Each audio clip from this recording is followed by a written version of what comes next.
Hey everyone, in this video I'm going to talk about the concepts of truth, truthiness, and bullshit. And so what follows is a video that I originally recorded in the spring of 2020, but has been re-edited particularly for this class. So I've sped up a little bit of the audio, I've cut out a lot of parts that don't need to be in there for this class, and streamlined the presentation.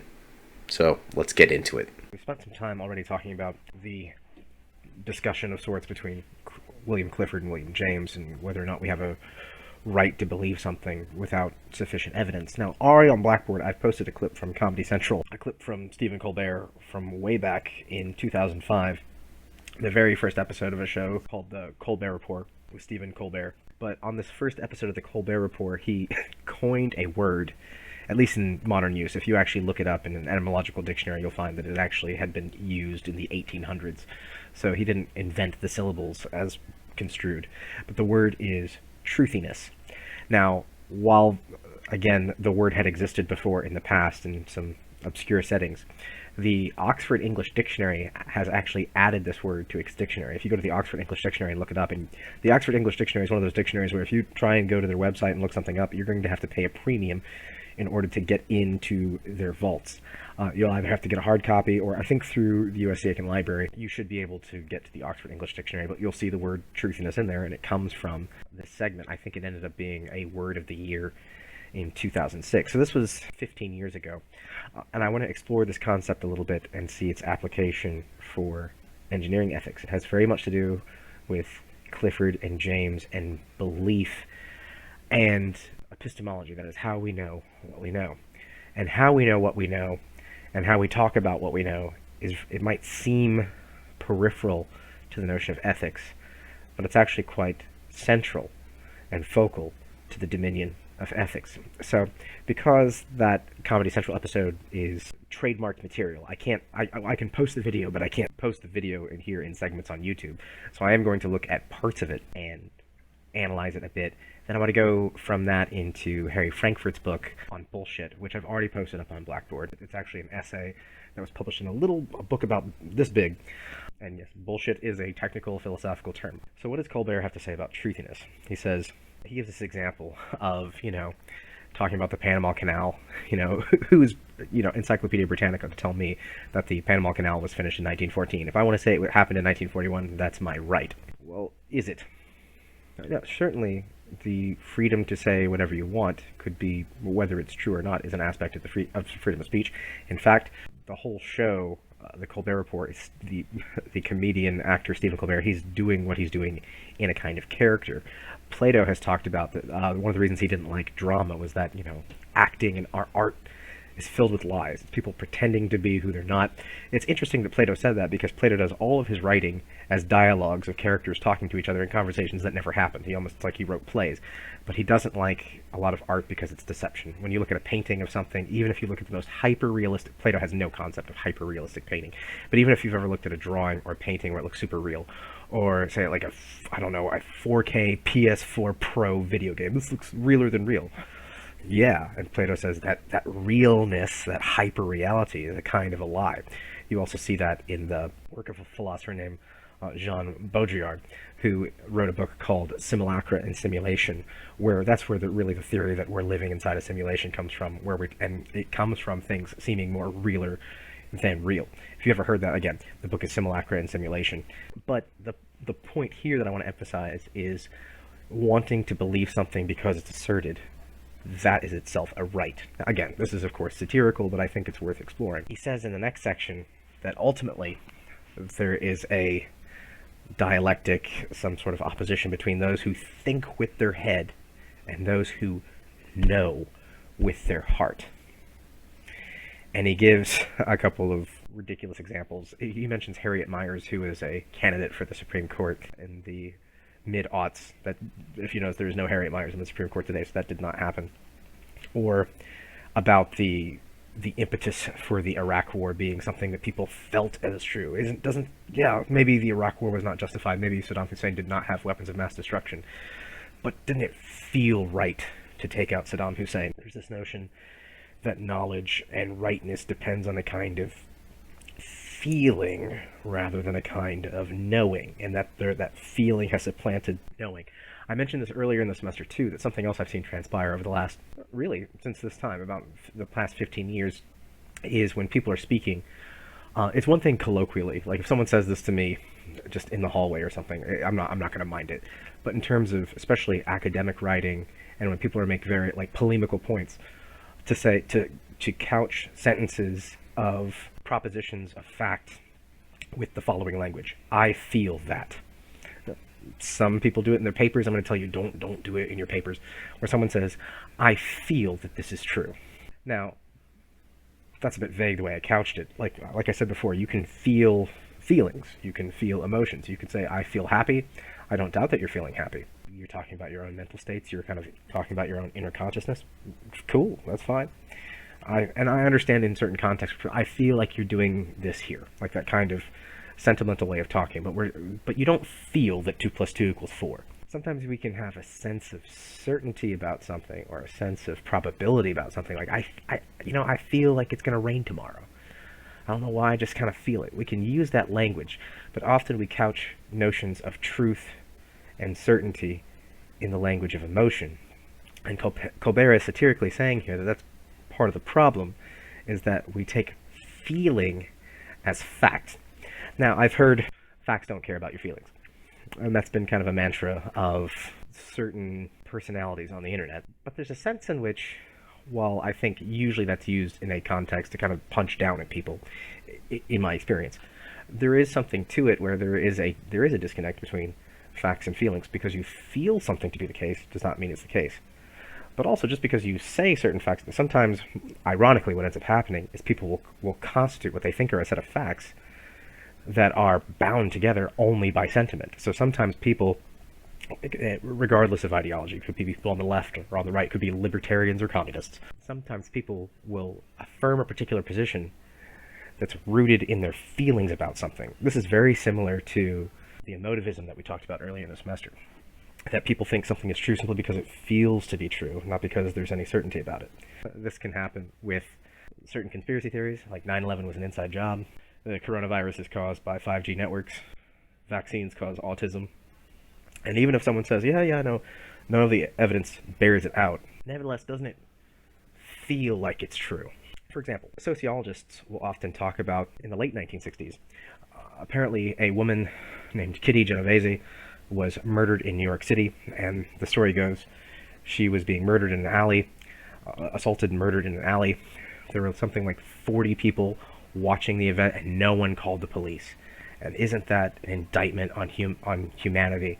That here were these people seeing what was happening, all these witnesses, nobody called the police, nobody did anything, no one tried to save her. Except, and while that story has been taken kind of at face value, that, according to the evidence, did not transpire that way whatsoever. That is a narrative that's been pushed again and again, to the point where it just, well, if someone even told you, this is what happens when you've been told a particular version of a story so many times, then when someone tells you, oh, that's not true, but it feels true. Okay, another example would be something like, Columbus was the one who discovered that the world was round. Nope. That's something you were probably told in elementary school. I know I was told it in elementary school. And so whenever it gets challenged, you kind of feel this, no, that feels, because it feels right. There's also an element of the Dunning-Kruger effect going on there. Now, the Dunning-Kruger effect is something that sociologists talk about that's twofold. One, it's that people who are really well informed in something underestimate the knowledge of others. That's one element. That's not the element I want to focus on, but I'll just to explain it. This is one element of what's called the Dunning-Kruger effect. So I'm a philosopher. So what happens to me sometimes, I recognize it myself, and I think it's good to be self-conscious this way. Since I'm a philosopher, like Plato, Aristotle, Conxy, Immanuel Kant, John Stuart Mill, this stuff seems really obvious to me, and it's so obvious that I expect kind of everyone else to know about it too, except I know I'm a philosopher, and no one really knows about philosophy except for philosophers. But that's kind of where my mind wants to go. Like, you don't know who Immanuel Kant is? You don't know what the categorical imperative is? How stupid are you? And this is true. You might, if you're like a big fan of a particular sport, and you're like, wait, let's say you're really into football, and you're like, oh, you don't know what a 2-point conversion is? You don't know what a sack means? You don't know that they only get you don't know that there's no such thing as a fifth down.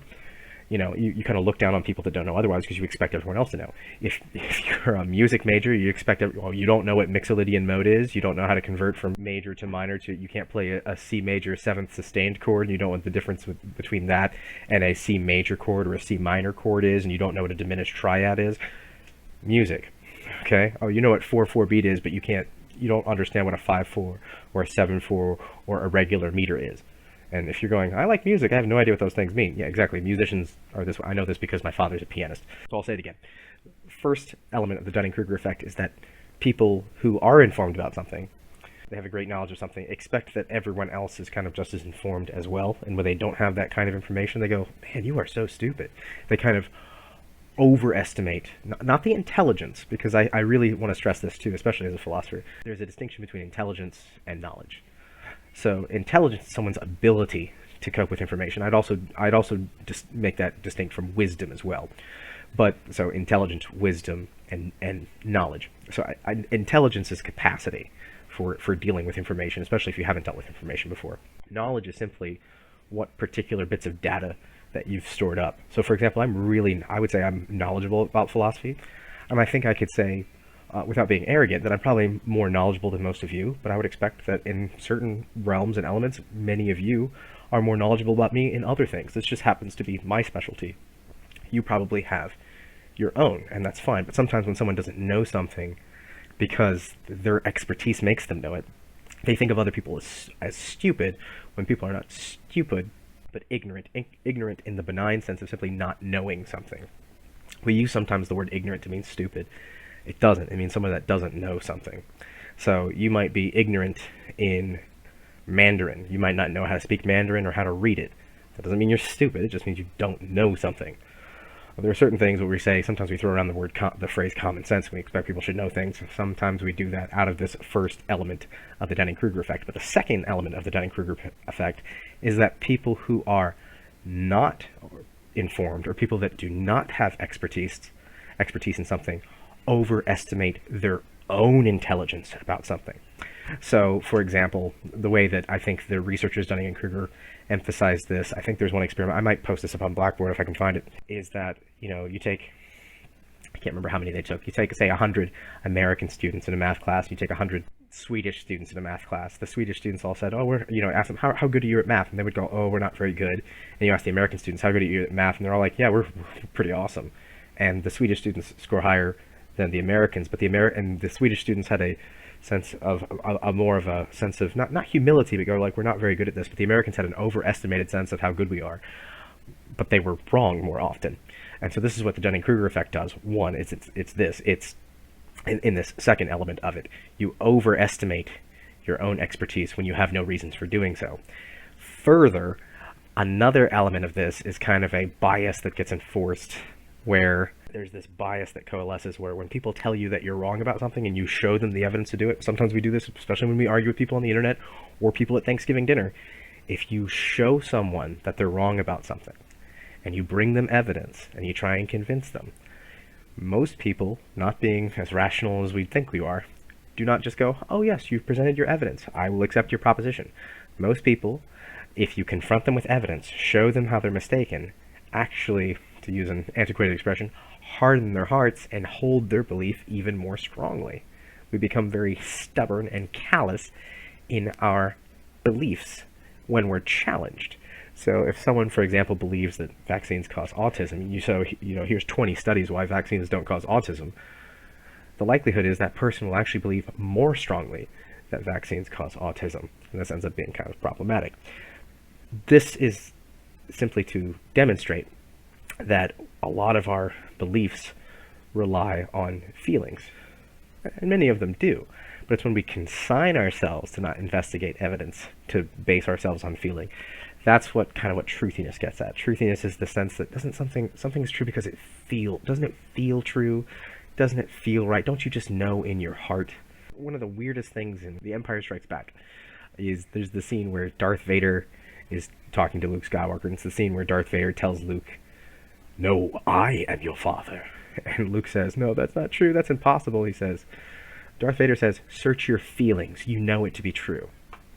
Why are the feelings the domain of evidence? I want, Mulvey Porch to come out with a paternity test showing me that, Darth Vader is the father. We don't see that. We see the sense of search your feelings, or it in your heart to be true. You see that kind of language pop up. Again, I want to stress that feelings are important. But if you've ever had a strong emotional experience, you know that feelings can lie to you. If you've ever been, for example, as I have, through a really difficult breakup, you might think to yourself like, oh, I can't live without this person. Oh, this person means so. I can't. This is the word. I can't go on living without this. Then time passes, and you look back on the feelings that you had, and you're almost embarrassed about the feelings that you experienced. I can't believe I ever felt that strongly. I can't believe I ever thought that I could live without this person. We know that feelings can deceive us, especially when we're in adolescence. Okay, you ever had like a strong crush, for example, and you're just like, I love this person. Newsflash, you don't, but you think you do, and especially your feelings are telling you. I don't want to reify feelings, but often feelings can distort our sense of reality. That's why there are these ancient Greek philosophers called the Stoics who said, listen, feelings are basically like mirages. All right, just like sometimes on a hot day, if you look down this, like you're driving in your car on a hot day, you look down the street, it almost looks like the street is melting, about half a mile away. Look, if you were in the desert, you'd think there's an oasis there. There's not. That's just heat waves causing this bending of the light, such that we think there's something there that's not. And the Stoics say feelings are like that. So stop getting wrapped up in feelings. Stop groaning about things. Stop crying and whining about everything, because it's not that those things that happen to you. It's not that you don't need to. When something bad happens to you, yeah, it can be bad. But usually, the Stoics will say, much of what's going on is not what happens to you, but how you're reacting to it. Again, Stoic philosophy can kind of be summarized in that phrase where you hear life is 10% what happens to you, 90% how you react to it. The Stoics didn't say that, but I think that's a good encapsulation of at least the Stoic philosophy of Epictetus. Mind your emotions. When you feel sad, that sadness distorts. When you feel in love, that feeling of in love distorts. Happiness distorts. Intoxication is a kind of distortion. I feel happy because I'm buzzed and high. You're not happy, but you think you are because your feelings lie to you, because feelings are stupid. I'm not saying that. The Stoics said that. But it is related to this notion of truthiness, about something being true, not because it can be confirmed, not because it can be demonstrated, but because it feels true. He says, Colbert that is, truth comes to us in the gut. The truthiness is anyone can read the news to you. I promise to feel the news at you. You can't prove truthiness with facts. You can only prove truthiness with more truthiness, a process that's called truthinessness. Now that's the notion of truthiness, but I want to, and it seems satirical, and it's played for laughs, but as time has gone on, I think this is a helpful way of understanding how we kind of disseminate reality today. Now, I know there's been talk today about things, like especially in the last couple of years, about notions of alternative facts and fake news and those kinds of little pithy statements being thrown around. And I've heard some commentators say that's something this is something new. This is something that's post-truth. It's really not new. The dissemination about it is new. The fact that we have social media is new. For example, like in this current pandemic right now, what makes this so different? Its scale is huge, of course, because our populations are bigger today. But we had a pandemic in this country 100 years ago, what was called the Spanish flu, just as devastating in many ways for the time. And then there were no state or federal responses. There was no epidemiology at the time to the same degree. There was germ theory, but there wasn't really an understanding of how viruses worked until the 1930s. This was I want to say 1918 when the Spanish flu occurred in the United States. It actually originated probably from the Midwest and not Spain, but Spain, since Spain was neutral in World War I, was the first country to really document what was going on with it. That's why it's called the Spanish flu. Again, then the circumstances were different because there was no epidemiology. That's the study of how epidemics work, and there was no really study of how viruses work. Again, that didn't really happen until the 1930s. Today, however, we have social media, and so notions of both fact and sentiment are equally publicized. Some people would denigrate social media. I don't. I think that social media is great. I don't think every single aspect of it is great, but I think there are so many great things about it. But one of the things about it that's interesting is that we have this instantaneous communication, so we're all disseminating information immediately. Something happens today, we all get it today. Something happened, say, in the American Civil War, 1863. You might be able to get a wire into Abraham Lincoln, and that's pretty quick. Beep, beep, beep, beep, beep, Morse code, we won this battle. Before that, like Gutenberg's printing press, early 1500s, late 1400s, where it might take like a month for something to get out, but it was getting out much quicker than in the ancient world where, hey, we've got news. All right, get a piece of papyrus out, we'll get a quill and maybe some ink, and we'll see if we can write it down and send it to someone else. It took a lot more time for information to spread. If you ever wonder why, if you look at the world and say you're like 800 and the same world in 1100 and not too much changes, things did change. But the difference between 800 and 1100 in many ways in the average life of a person, I would say, is a less drastic change than the difference between someone living in 1950 and 1980. 300-year difference, 30-year difference. Completely different worlds. I think of my own great-grandfather was born in the 1860s and died in the 1960s. Can you imagine being born in the Civil War and dying in the Civil Rights Movement? It's unbelievable to me. Okay, that much change in a century. That might be the most dynamic period. I don't know what the future holds, but it could be the case.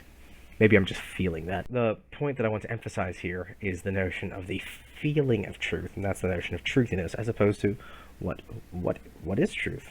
In the Gospel of John in the New Testament, there's this peculiar exchange between Jesus of Nazareth and Pontius Pilate, where he says, that is, Jesus says, like, I could not do what I'm doing unless the authority above me had sent me to do it.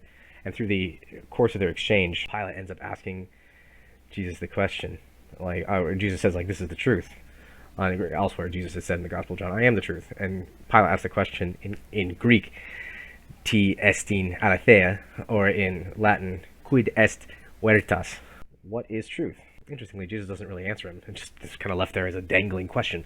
Well, what is truth? And philosophers have wrestled with that for centuries. So there have been periods up to, especially in the 16th, 17th, 18th centuries, people like Descartes. You know what's really certain? There's a tendency going back all the way to Parmenides in ancient Greece, Pythagoras, Plato, going all the way up to Descartes, Baruch, Spinoza, Gottfried Leibniz. Truth is math, because math you can't argue with. 2 + 2 is 4. You can't argue with that. You can try. Triangle has 3 sides. Triangle has 4 sides? Nope. Math is certain. Ethics are sloppy, right? We've talked about this before when we were talking about Immanuel Kant. It seems like ethics has less of a certainty, but how much of our ethical knowledge is predicated upon this? Feelings and truthiness. That's what I want to get at with this. Okay, and then talk about it with engineering ethics. So let's start with ethics first, and talking about truthiness. Often, it seems like when we're talking about ethics, really what we're doing often is when we're saying, like, that's bad, that's evil, that's wrong, what somebody did, it's really just saying, that feels bad to me. And when we talk about something doing good, it's just a matter of sentimentality. It feels good. We do this with our own ethical values. We like doing the things that make us feel good. That's why we can do bad things that make us feel good. And we're like, yeah, no one else will like this, but it feels good to me. As long as no one else knows about it, then I'll feel bad, and I won't like it then. But that's how we kind of do our ethics.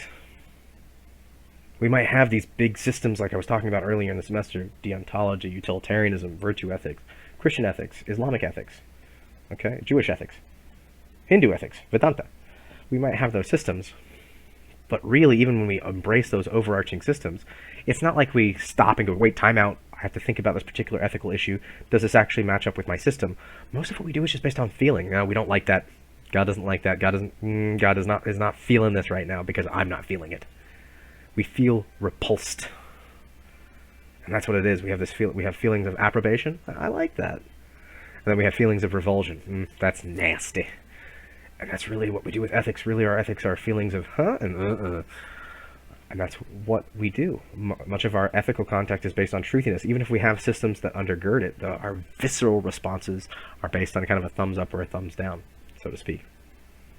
Now, what that means is, when we're applying this to engineering ethics, whether we're talking about infrastructure or vaccines, or what should, right now during this pandemic, should certain companies be doing certain things? Should companies some companies have done this, for example, some companies that make vodka are making hand sanitizer instead. They have the means to do so. There's actually not that much of a difference between vodka and hand sanitizer, so it's pretty easy. Should companies like Tesla that make electric cars, should they be making ventilators and respirators for hospitals? I'm not asking should they be compelled to do so. I'm saying through some sort of state action. I'm asking, are they morally obliged to do so? And if they do so, one, what ethical or meta-ethical system is in place mandating that stuff we talked about earlier in the semester, one. And two, is there some sense of, because a company did something, that feels good. I feel like they did the right thing. And does that feeling make it true, right, or good? So that brings us to the notion of bullshit, which we'll get to in just a moment. All right, now I want to look at just a little bit of Harry Frankfurt's on bullshit. This is up on Blackboard. We'll take a look at a little. This is a short book, lengthy essay, but I want to look at parts of it where he's talking about the notion of bullshit. And I'm just going to go through a few parts of this, and I want to relate the notion of bullshit to truthiness and truth and how we talk about things. I like this opening here. He says this is Frankfurt philosopher. One of the most salient features of our culture is that there is so much bullshit. Everyone knows this. Each of us contributes his share, but we tend to take the situation for granted. Most people are rather confident of their ability to recognize bullshit and to avoid being taken in by it. So the phenomenon has not aroused much deliberate concern, nor attracted much sustained inquiry. In consequence, we have no clear understanding of what bullshit is, why there is so much of it, what functions it serves, and we lack a conscientiously developed appreciation of what it means to us. In other words, we have no theory. I propose to begin the development of a theoretical understanding of bullshit, mainly by providing some tentative and exploratory philosophical analysis. So, that's where he starts saying bullshit's everywhere. Let's take a look at what it is. And so I'm going to kind of skim through what this is, and he uses a lot of Max Black's The Prevalence of Humbug from, I want to say, the early 1980s to kind of make his point. And he says humbug is sort of like an old-fashioned way of saying the exact same thing as bullshit. So you can think of Ebenezer Scrooge saying humbug, and if you put it in modern language, it'd be the same thing as saying bullshit. I can think of now A Christmas Carol, bullshit to Merry Christmas, or something like that. So what are I like these? Here are some synonyms: humbug, balderdash, claptrap, hokum, drivel, buncombe, imposture, quackery. Sure, pick your term. Here's how Black defines humbug: deceptive misrepresentations, short of lying, especially by pretentious word or deed, of somebody's own thoughts, feelings, or attitudes. That's Max Black's definition of humbug. We could say the same thing. What is bullshit? Deceptive misrepresentation, short of lying, especially by pretentious word or deed of somebody's own thoughts, feelings, and attitudes. So there's a sense in which bullshitting is not the same kind of malevolent lying. You might say that in response. Someone lies and you say bullshit. But bullshitting as a verb is a little bit more of something more nuanced. It's this. Here, let's break down some of those elements as Frankfurt does. Deceptive misrepresentation. This may sound pleonastic. No doubt what Black has in mind is that humbug is necessarily designed or intended to deceive, and its misrepresentation is not merely inadvertent. In other words, it is deliberate misrepresentation. So kind of like straw manning. That is to say, when you misrepresent what somebody's saying, and you're like, oh, this person says that, like someone says, like, hey, I think we should maybe spend more money, tax money on education. Oh, you hate America. You love communism. You love the destruction of America. You love the death of American troops. No, I didn't say that. I think we should do this. Deliberate misrepresentation. That would be an example of that. Now, if, as a matter of conceptual necessity, an intention to deceive is an invariable feature of humbug, then the property of being humbug depends at least in part upon the perpetrator's state of mind. It cannot be identical, accordingly, with any properties, either inherent or relational, belonging just to the utterance by which the humbug is perpetrated. So it's an intentional misrepresentation. It's not just bullshit. It's not just misrepresentation. It's where you're trying to deceive in a description. That's one aspect of it. Let's go forward a little bit. What's another aspect of it? It's short of lying. So it's not quite... You could say it's deception in a certain sense, but it's not the same kind of thing as... Even though it's intentional misrepresentation, it's still not lying in the same sense. Like if I asked George Washington, did you chop down the cherry tree? And he did. No. That's lying. It's still, even intentional misrepresentation can be something, it's different from lying. Because it must be the point of saying that humbug or bullshit is short of lying, that while it has some of the distinguishing characteristics of lies, there are others that it lacks. But this cannot be the whole point. After all, every use of language without exception has some, but not all, of the characteristic features of lies. That is, there's a certain sense in which almost all language involves some kind of deception. Like, like sarcasm. Like someone says, like, hey, how you doing today? And you go, great. And you're being sarcastic. Like, you're not doing great today, but you say great. Well, I mean, are you lying? Are you deceiving me? Is that perjury? No, but there's a certain sense in which that's deceptive in a way, but it doesn't have all the, you're not intending to deceive to create some set of circumstances that's beneficial to yourself, like it's to communicate. So further, yet it would surely be incorrect to describe every use of language as short of lying. Black's phrase evokes the notion of some sort of continuum, so like a spectrum of, here's a spectrum of deception, maybe there's lying over here, sarcasm's in there somewhere. misrepresentations in there somewhere, omissions in there somewhere. So omission can be a kind of deception in certain circumstances. Like, did you do this? You don't say anything. It's not lying per se, but it's not telling the truth either. There's that. Further, especially by pretentious word or deed, there are 2 points to notice here. First, Black identifies humbug, or bullshit, not only as a category of speech, but as a category of action as well. It may be accomplished either by words or by deeds. Second, his use of the qualifier especially indicates that Black does not regard pretentiousness as an essential or wholly indispensable characteristic of humbug. Undoubtedly, much humbug is pretentious. So far as concerns bullshit, moreover, pretentious bullshit is close to being a stock phrase. That's pretentious bullshit. But I'm inclined to think that when bullshit is pretentious, this happens because pretentiousness is its motive rather than a constitutive element of its essence. Like it's pretentious because it's trying to be, and bullshit is always kind of pretentious in a way. And then this, a misrepresentation of somebody's own thoughts, feelings, or attitudes. This provision that the perpetrator of humbug is essentially misrepresenting himself raises some very essential issues. To begin with, whenever a person deliberately misrepresents anything, he must inevitably be misrepresenting his own state of mind. It is possible, of course, for a person to misrepresent that alone, for instance by pretending to have a desire or a feeling which he does not actually have. But suppose that a person, whether by telling a lie or another way, misrepresents something else, then he necessarily misrepresents at least two things. He misrepresents whatever he's talking about, that is, the state of affairs, that is the topic of reference of his discourse, and in doing so he cannot avoid misrepresenting his own mind as well. So this is another aspect of bullshit. You end up misrepresenting something else, but also you actually end up misrepresenting whoever's speaking ends up misrepresenting themselves. Jacques Lacan had the phrase, French phrase, méconnaissance, very related to the word reconnaissance. Like you might go on a reconnaissance mission to find out what's out there. What does reconnaissance mean? Literally recognize what's out there. That's reconnaissance mission. For Lacan, méconnaissance is misrecognition. You can completely get a wrong sense of what's out there. If you ever something as simple as, let's say you're looking at something in the dark and you think especially when you're a child, and you see, maybe a chair on the other side of the room. It looks like, I don't know, a monster in the dark, and you go, oh, it's scary. Well, you're misrespecting in a certain sense, the thing that's there as something else. That's a méconnaissance, a misrecognition.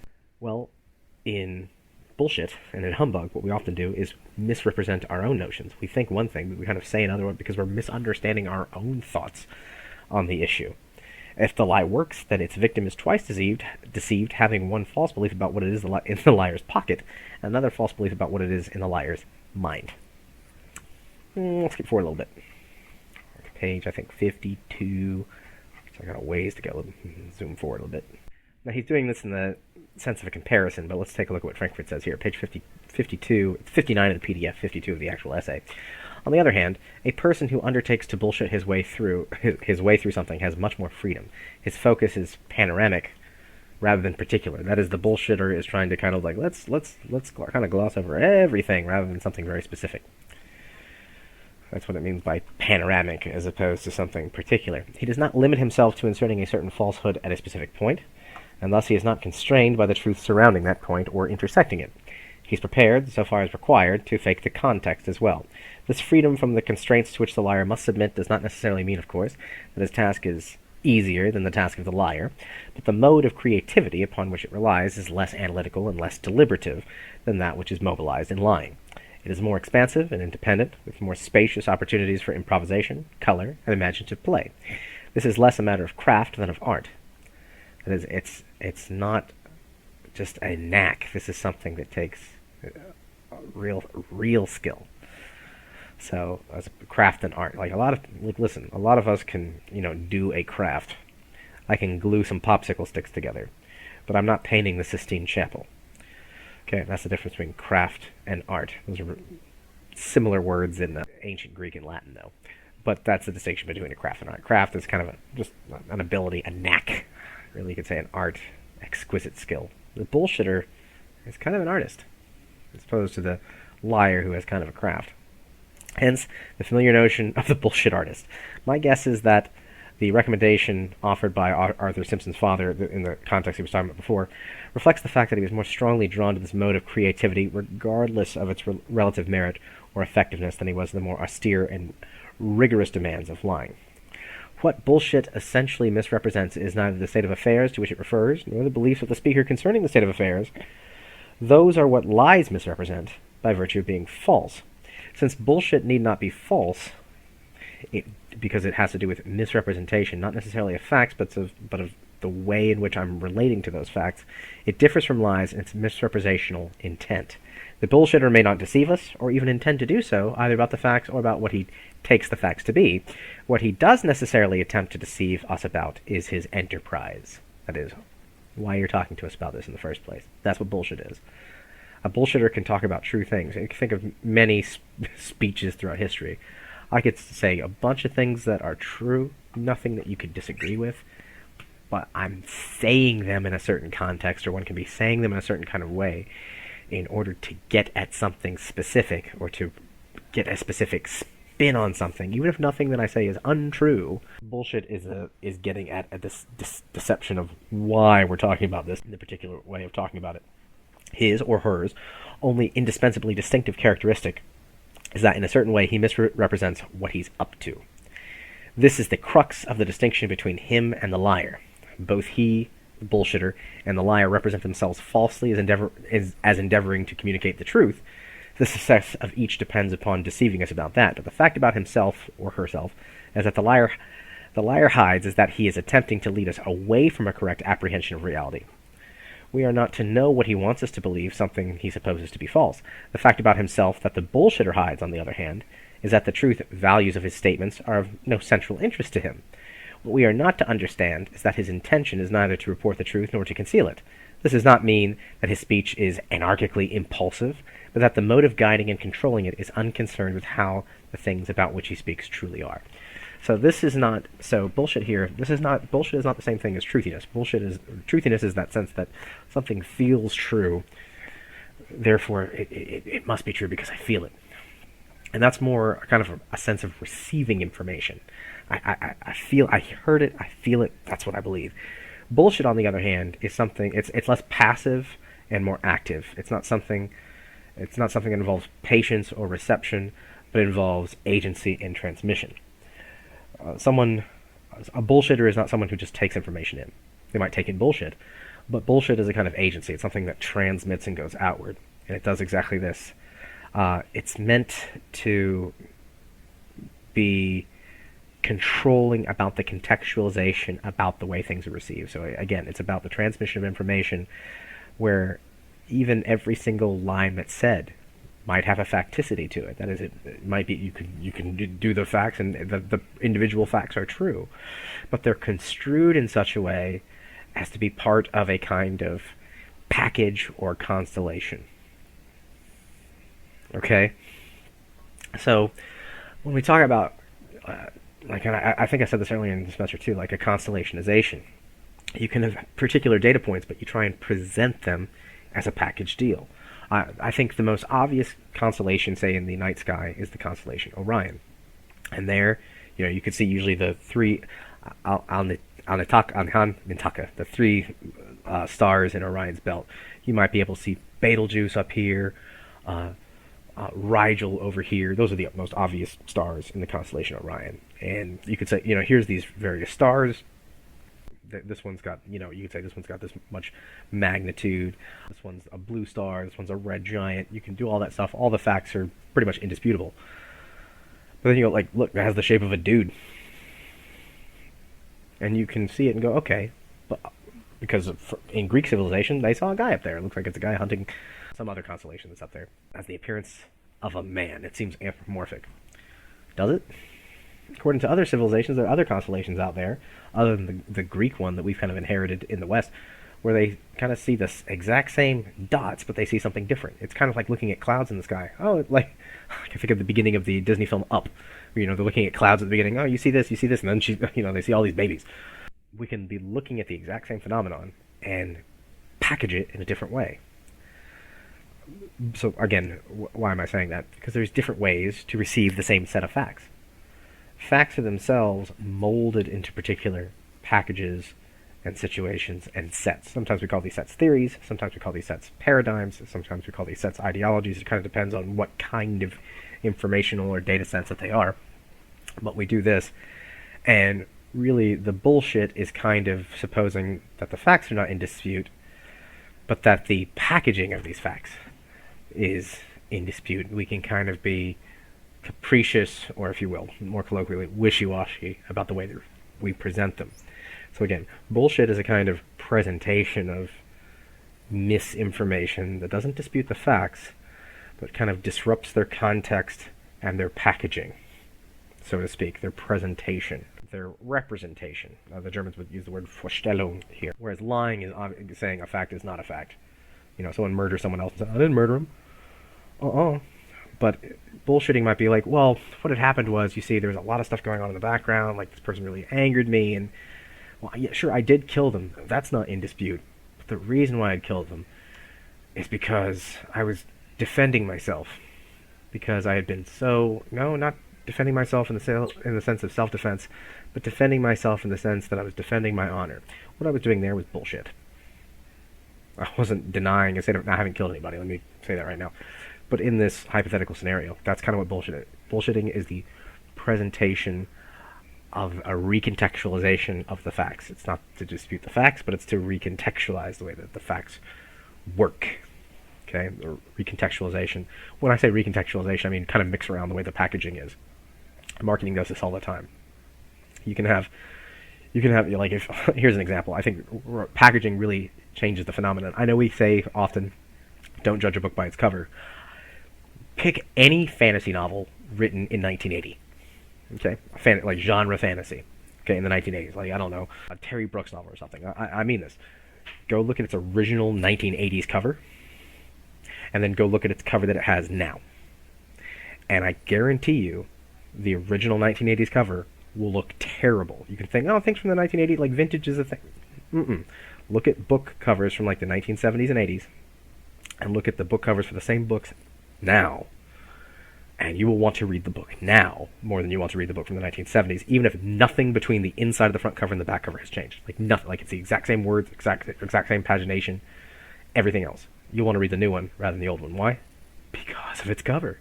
You might think the stuff on the inside, that hasn't changed. Don't judge a book by its cover. The story is great. Yeah. Covers of books affect you. People in marketing know this.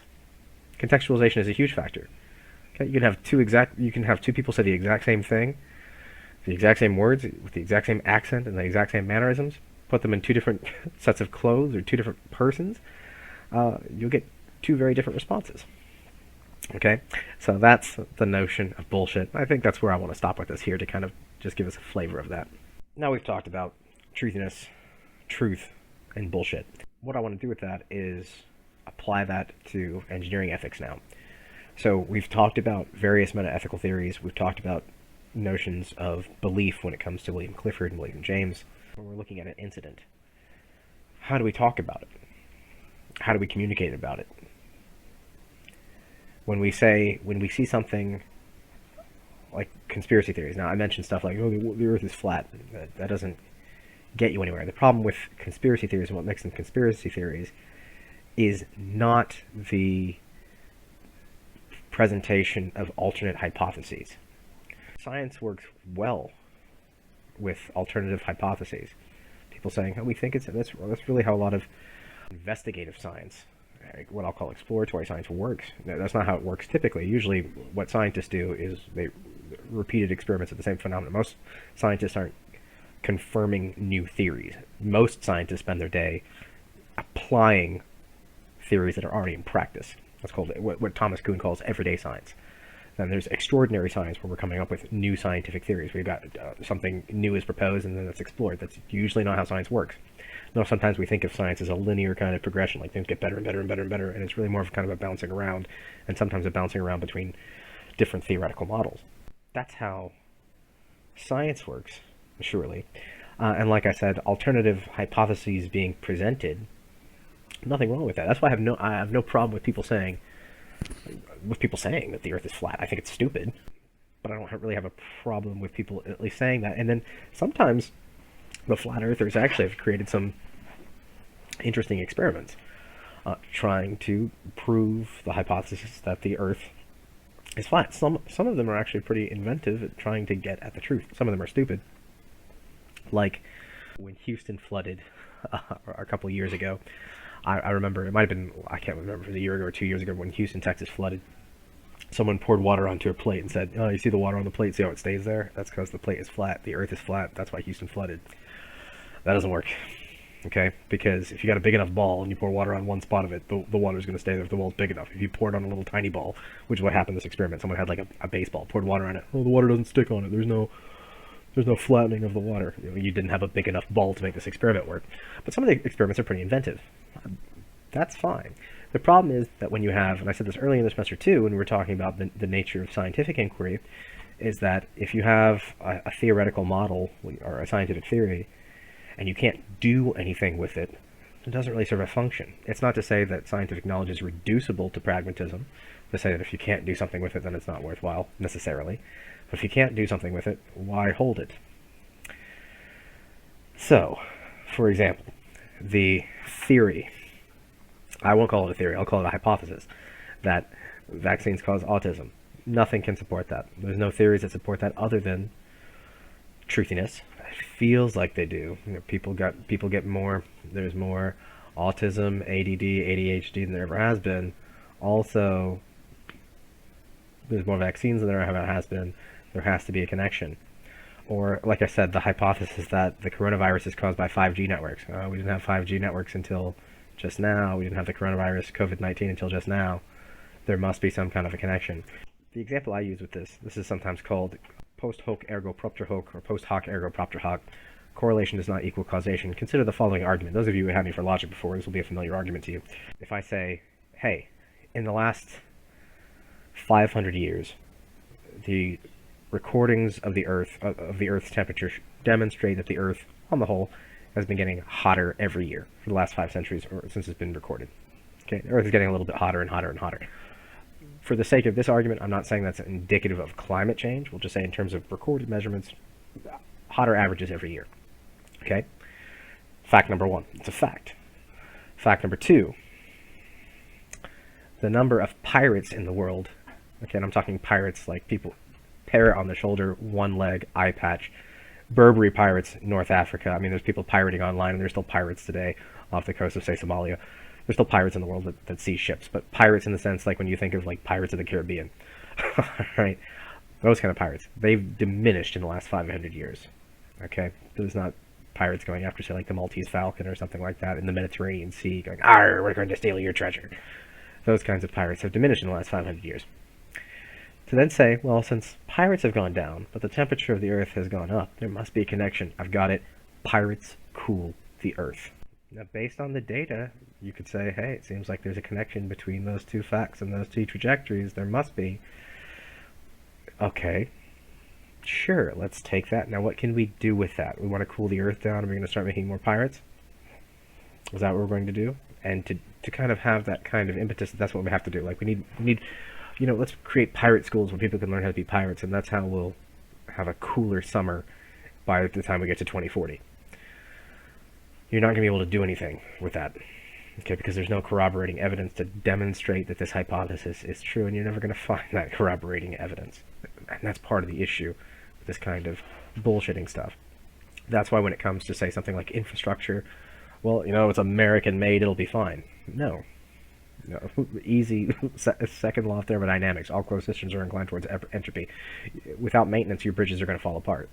Without maintenance, like no, my car is never going to need an oil change. Okay, then you're not going to have a car very soon. That's going to happen. It might not happen this year, but it's going to happen. You never get oil change in your car. Like, imagine you never get oil change, you never put gas in your car. Let's assume it's a combustion engine and not a Tesla. You never do any maintenance on your car is going to fall apart. Okay, even if you ever had a bike as a kid, if you didn't put bike grease on those chains are going to constantly. You have a bike when you were growing up where the chains just constantly fell off because they were rusted as hell because you didn't maintain it. Like, that stuff's going to happen.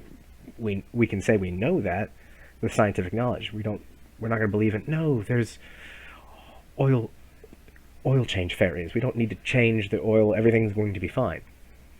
Nope. We have the scientific wherewithal to say that with confidence. Now, that doesn't mean that it's absolutely true at the end of the day. I think Willard Van Orman Quine is a philosopher who says this. That doesn't mean that the fundamental reality, when we're talking about scientific or theoretical models, that's actually the way the world is. It's not necessarily the case that atoms are the way they think we are, that stars are the way we think we are, the way we think they are, that evolution happened exactly as we think it did, but at least based on the models that we have right now, these are the best ways to explain phenomena, and we should do what we do in light of those particular models. That's the way we do science, and that's a kind of scientific pragmatism. Not that science gets at truth, capital T, but that we do the best we can with the data that we've got now.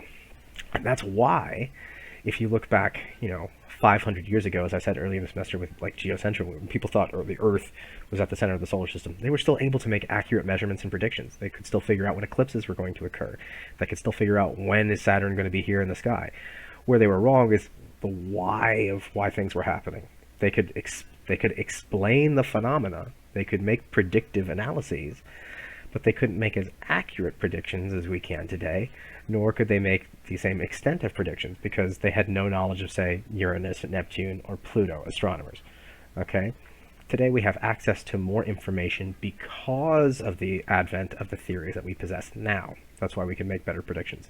Even if you look at various models of dinosaurs by paleontologists over the last 100 years, the way that the bones come together in different shapes has changed over time. Like when I was a kid, the dinosaurs in Jurassic Park. They were these giant lizard things that were skinny and terrifying.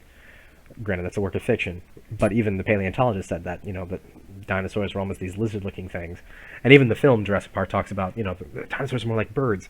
And today, if you look at the model of what, say, a Tyrannosaurus Rex looks like, it looks more like a giant chicken.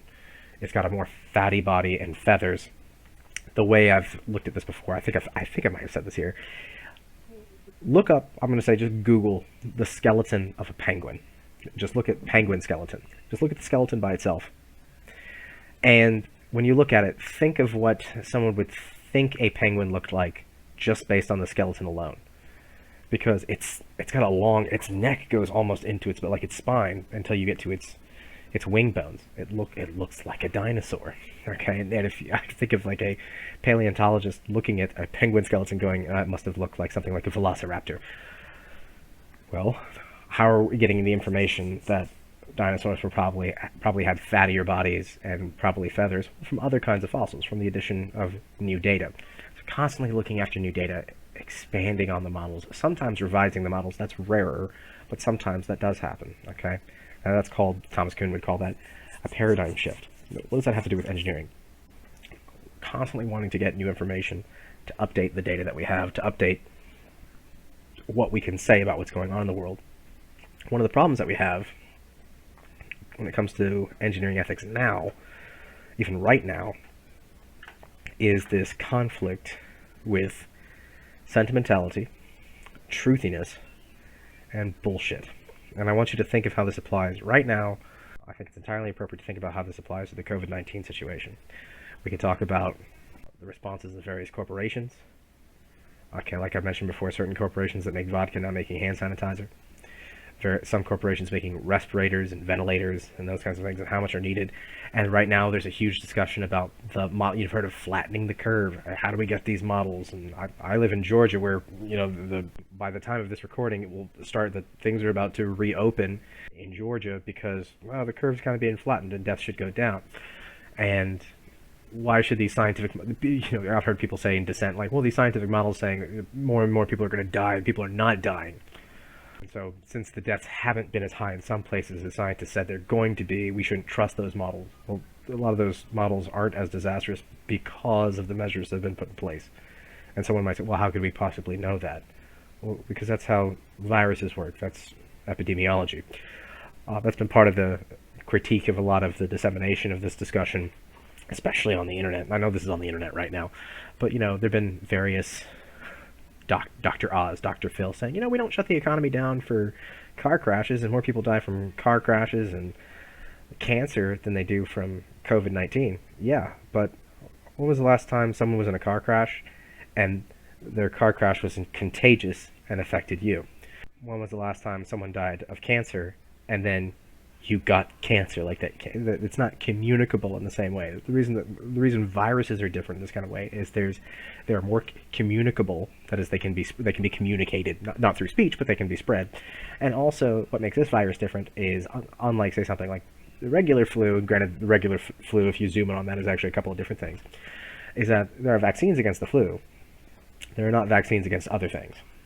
Okay, there's no vaccine yet against, say, something like HIV, but HIV spreads in a very particular kind of way. It's less communicable than, say, COVID-19. COVID-19 is easily spreadable through droplets in the breath. That's why masks are recommended. And I remember even I had to go to the store a couple of days ago, and I had my little mask on, and some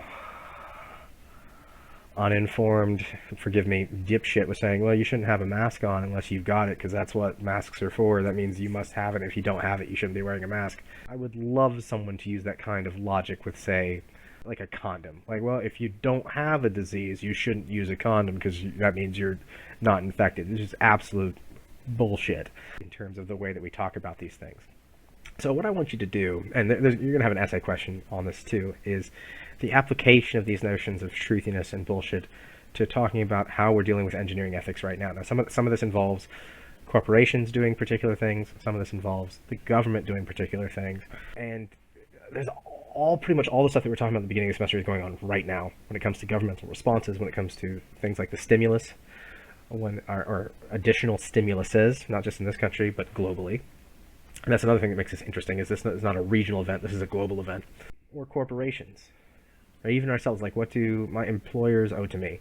I have a lot of friends who are in the service industry, people who are back waiters, servers, cooks, who life is hard for them right now.